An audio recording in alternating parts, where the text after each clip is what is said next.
तन्नू अग्रवाल जी। राधे राधे महाराज जी। महाराज जी, मेरा सवाल यह है कि मैं सबके साथ अच्छा करता हूँ, पर पता नहीं क्यों लोगों का जब काम निकल जाता है तो मुझे गलत बोलने लगते हैं। उस वक्त मुझे इतना गुस्सा आता है कि सहन नहीं हो पाता और ऐसा लगता है कि मर जाऊं या मार दूं। ये क्या मेरे पूर्व जन्म का क्या ये अच्छाई है? अगर आप अच्छा करते हैं तो क्या ये अच्छाई है? अच्छा का परिणाम अच्छा होना चाहिए। आप अपनी कामना और स्वार्थ की बुद्धि रख करके जो दूसरों के साथ व्यवहार करते हैं उसे अच्छा नहीं कहते। अगर वास्तविक अच्छाई है तो हम लौट कर धन्यवाद भी नहीं सुनना चाहेंगे। हम आपका हित करेंगे। आप क्या करते हैं मुझसे इससे मतलब नहीं। मैंने भगवान को साक्षी करके आपके लिए अच्छा व्यवहार किया, वो उसका भगवान मुझे परिणाम देंगे। हमें आपसे धन्यवाद की जरूरत नहीं। अब वो अगर हमें पलट कर गाली देता है तो हमारी अच्छा यही है, हम मुस्कुरा के चल देंगे, उसको उत्तर नहीं देंगे, उसका बुरा नहीं चाहेंगे। अध्यात्म को समझिए। अगर अध्यात्म को नहीं समझेंगे तो देखो कितना बुरा भाव आ गया आपके अंदर कि या स्वयं को दुख पहुंचा दें या उसको मार दें। कितना बुरा आ गया। तो हमारी अच्छाई कहाँ रही? हमारी अच्छाई तो तब है जब हम अच्छा करें और वो हमारे साथ बुरा भाव रखे, फिर भी हम अच्छा करें, तब तो हम अच्छे हुए ना। करत जे अनुसहन निंदक तीनों पे अनुग्रह करे। जब हम अच्छाई पर उतरे हैं तो हमें बुराई परास्त न कर पावे। आपको बुराई ने परास्त कर दिया क्योंकि परिणाम में आपके अंदर बुरा भाव आ गया।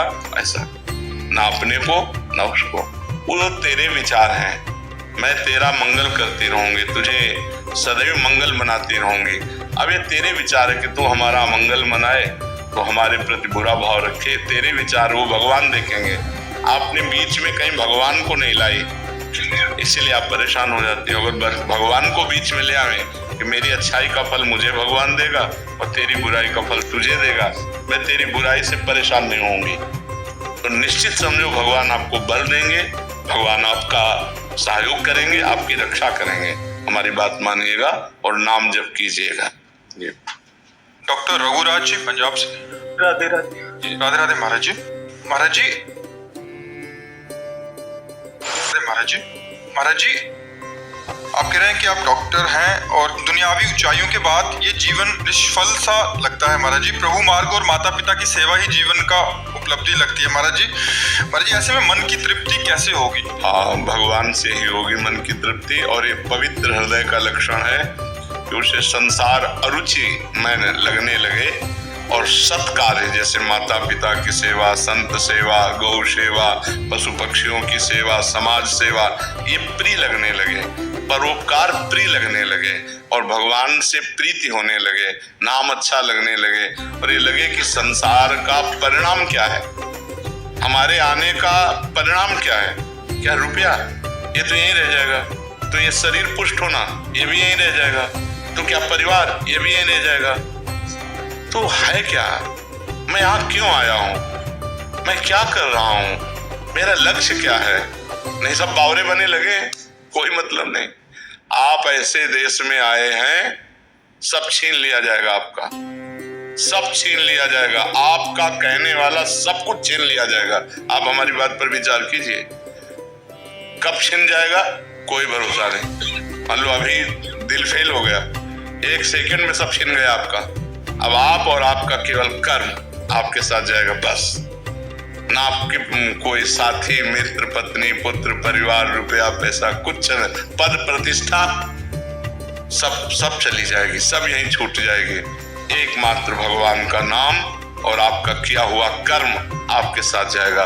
बुद्धिमान वही है जो अपने कर्मों को सुधार ले, बुरे कर्मों से बच जाए, अच्छे कर्मों को करे, माता पिता बुजुर्ग संसार की सबकी सेवा की भावना रखे और नाम जप करे, इससे मंगल हो जाएगा। पर अरुचि होने पर भी अपने कर्तव्य का पालन करें। बस ये ध्यान रखना है कि जैसे आप डॉक्टर हैं, आप हजारों के दुख को निवृत्त कर सकते हैं, तो आपकी अरुचि होने पर भी आपको पूरी योग्यता के साथ मरीज के साथ व्यवहार करना है। ये अरुचि पूर्वक नहीं करना, पूरी रुचि पूर्वक करना है, क्योंकि मरीज के रूप में भगवान आए, हमको भावना करनी। और मुझे अपने भगवान की रोग निवृत्ति रूपी पूजा करनी है। तो मुझे जितना डॉक्टरी का ज्ञान है, पैसा लक्ष्य न रखते हुए उस मरीज को सुख पहुंचाने के लिए पूरी योग्यता से अगर हम करें तो हमारी पूजा हो जाएगी। इसी से हमारे भगवान प्रसन्न हो जाएंगे। अलग से अगरबत्ती लगाओ या ना लगाओ, पूरी पूजा हो जाएगी। अब अरुचि को हम इतना न बढ़ा ले कि हमारा धर्म रूपी कर्तव्य कर्म छूट जाए, अब हम तो डॉक्टरी नहीं करेंगे। भैया कितना पढ़ने के बाद आप एक अच्छे डॉक्टर बने और इससे आप लाखों लोगों को सुख दे सकते हैं। भजन एकांत में बैठकर माला चलाने से केवल आपको सुख मिलेगा, लेकिन नाम जप करते हुए डॉक्टरी करने से लाखों को सुखी कर देंगे। और देखो प्राय ऐसे लोग कम मिलते हैं जो अर्थ प्रधान बुद्धि ना हो, चाहे जिस डिपार्टमेंट में हो, प्राय अर्थ प्रधान बुद्धि होती है, धार्मिक प्रवृत्ति वाला। अब आपके सामने अगर ऐसा मरीज आया जो गरीब है तो आप पूरी कोशिश करेंगे कि अपनी फीस भी ना लूं और हमारे जेब में अगर 500 रुपया है तो मैं लगा दूं, मैं दवा के लिए लगा दूं। तो ऐसा डॉक्टर हमें कम मिलेगा, कम मिलेंगे। तो हमें लगता है आपको अवश्य डॉक्टरी करनी चाहिए। आपको जितनी योग्यता है पूरी योग्यता दिखाकर मरीज के साथ वो बर्ताव करो जो अपने प्यारे भगवान के साथ करना है, बस सब ठीक हो गया। सर इसी से भगवान की प्राप्ति हो जाएगी। भगवान ने कहा, दो बातें कही, मामन स्मर युद्ध च, मेरा स्मरण करते हुए अपने कर्तव्य कर्म का पालन करो। अगर आप डॉक्टर हैं, मास्टर हैं, व्यापारी हैं, जज हैं, वकील हैं, जो भी है, आप धर्म को साक्षी करके, भगवान को साक्षी करके अपने धर्म का पालन कीजिए, वही आपकी पूजा हो जाएगी। बेईमानी, घूसखोरी, ये सब नहीं। अगर ईमानदारी से आप अपने कर्तव्य का पालन करते हैं तो वही आपकी पूजा बन जाएगी। और नाम जप कर रहे इसलिए भगवत प्राप्ति हो जाएगी। कोई व्यसन मत करो, गंदे आचरण मत करो, बढ़िया से डॉक्टरी करो। महाराज जी कभी श्री जी की दया से कभी मरीज का भला चाहते हुए सब कोशिश करते हैं, फिर भी कुछ अनहोनी हो जाती है। हाँ, हम ये सबसे प्रार्थना करते हैं कि अगर उस जीव को ठीक नहीं होना है और मरना है तो चाहे धन्वंतरी जी आ जाए, तुम तो मनुष्य हो, धन्वंतरी जी आ जाए तो भी वो मरेगा।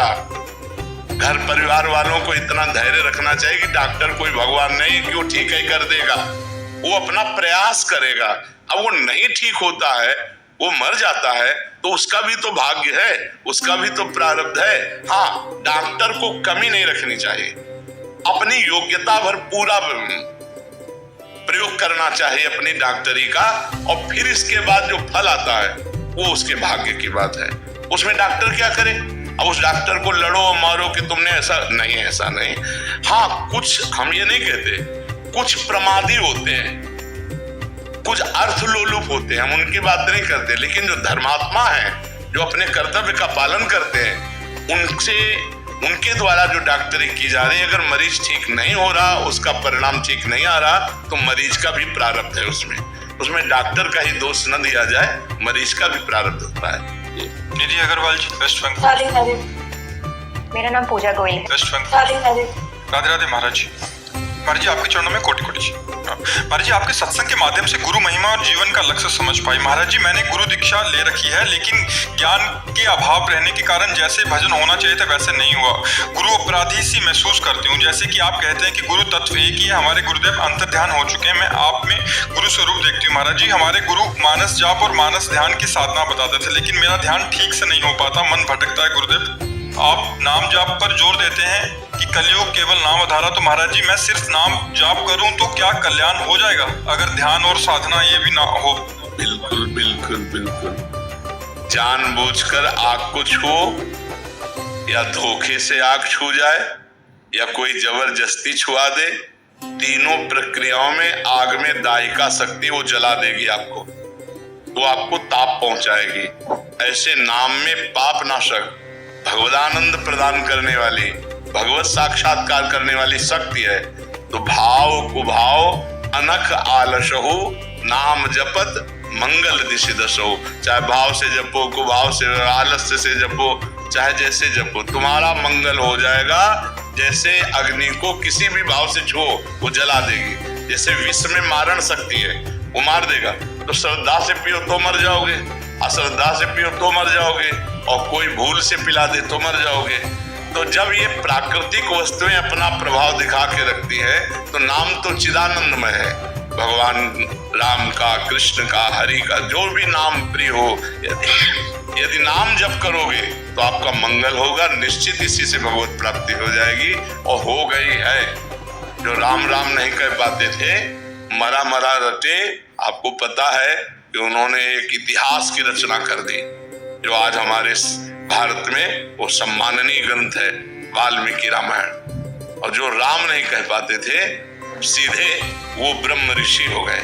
नाम का प्रताप, 6 महीना में ध्रुव जी ने, 5 वर्ष के बालक ने भगवत प्राप्ति कर ली।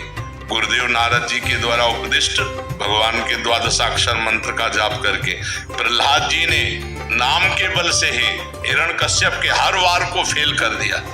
इसलिए हम विश्वास करें, नाम में अपार सामर्थ्य है। महेश सिंह, राधे राधे महाराज।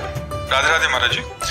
महाराज जी, ईश्वर का स्वरूप क्या है? वो साकार है या निराकार? पहली बात से तो अलग है या सृष्टि ही ईश्वर? अनिर्वचनीय स्वरूपम, पहला उत्तर है अनिर्वचनीय स्वरूपम।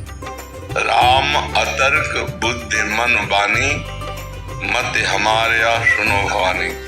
ईश्वर क्या है यह निर्वचनीय है, फिर भी ब्रह्म ऋषियों ने उनका वर्णन किया है। वो सच्चिदानंद रूपाय, वो सच्चिद आनंद रूप है। फिर आगे कहा विश्वोत्पत्त्यादि हेतवे, वही विश्व के उत्पन्न करने का हेतु है। हेतु का मतलब वही विश्व बना हुआ है, उसके अलावा विश्व नाम की कोई चीज नहीं। मत्ता परतरम नान्यत किंचिदस्ति धनंजय, हे अर्जुन, मेरे सिवा कोई कुछ है ही नहीं, किंचन मात्र कुछ नहीं। वेद कहता सर्वम खलविदम ब्रह्म, नेह नानास्ति किंचन, ब्रह्म के सिवा किंचन मात्र कुछ नहीं है। उपनिषद कहता है ईशावास्यविदम सर्वम यत् किंचे जगत्याम जगत, ईश्वर के सिवा किंचन मात्र जगत में और कुछ नहीं है। हरिवंश महाप्रभु कहते हैं ये क्रूरा पिपापिनो न चसताम संभाष्य दृश्यास्ते सर्वान वस्तुतया निरीक्ष परम स्वाराध्य बुद्धिर्मम। जो दुष्ट दिखाई दे रहे, पापी दिखाई दे रहे, घोर निंदनीय है, वार्ता करने योग्य भी नहीं है, वो भी साक्षात राधा वल्लभ लाल है, ऐसी मेरी दृष्टि है। गोस्वामी तुलसीदास जी कह रहे हैं जड़ चेतन जग जीव जत सकल राम में जान, बन्नो सबके पद कमल सदा जोरी जुग पान। सी राम में सब जग जानी, करो प्रणाम जुग जुग। पहला उत्तर है अनिर्वचनीयम ब्रह्म स्वरूपम। वो वाणी प्राकृतिक है, बुद्धि प्राकृतिक है और वो अप्राकृतिक चिदानंद है। वाणी सीमित है, वो असीम है। बुद्धि एक देशी है, वो अनंत है। जैसे सीप में समुद्र नहीं नापा जा सकता, ऐसे बुद्धि से परमात्मा का आकलन नहीं किया जा सकता, क्योंकि बुद्धि एक प्राकृतिक वस्तु है। वाणी एक इंद्रिय, वाक इंद्रिय है, ये प्राकृतिक है और वो अप्राकृतिक चिदानंदमय है। फिर जब हम उसका ज्ञान प्राप्त करते हैं तो सब कुछ वही है, उसके सिवा कुछ नहीं है। वही प्राकृतिक है, वही अप्राकृतिक है। जैसे शास्त्रों में वर्णन आया है अष्टधा प्रकृति से ही संपूर्ण सृष्टि प्रकट हुई है। अष्टधा प्रकृति से ही संपूर्ण सृष्टि प्रकट हुई है। पृथ्वी, जल, वायु, अग्नि, आकाश, ये पंच महाभूत, मन, बुद्धि और अहंकार, ये 3, तो 5 3 8, अष्टधा प्रकृति और भगवान का अंश जीवात्मा, इसी से संपूर्ण। तो भगवान का अंश भी भगवान स्वरूप है और अष्टधा प्रगति भी भगवत स्वरूप है। जब लौट के देखो तो सब भगवान ही है, पर जब हमें जानना होता है तो 2 पद्धतियां स्वीकार करते हैं, एक है और एक नहीं है।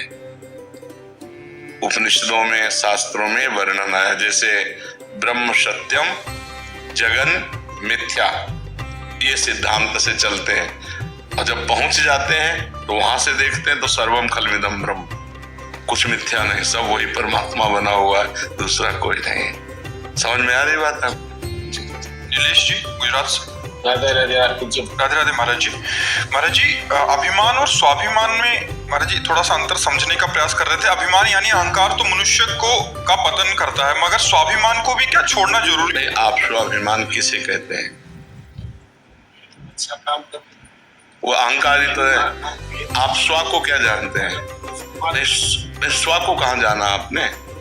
संकर स्व रूप समा